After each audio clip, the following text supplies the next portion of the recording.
You are looking at Julian's pronunciation guide, where we look at how to pronounce better some of the most mispronounced words in the world, like this other curious word. But how do you say what you're looking for today? Let's learn how to pronounce this name once and for all correctly, the name of this type of vegetable. It's kind of an onion.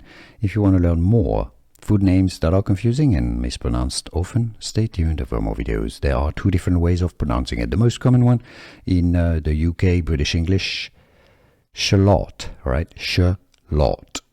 That's also used in the US quite extensively as well. Shallot. The American would say it more that way. Now, the other way to pronounce it, which I think is used more in the US, is as shallot, all right? So that's singular. So shallots or shallots. How do you pronounce it? Where yourself and where are you from? Let us know in the comments. Here are more videos on how to pronounce more confusing words and names too many mispronounced. Like this video if you found it useful. I appreciate your support. I'll see you soon and thanks for watching.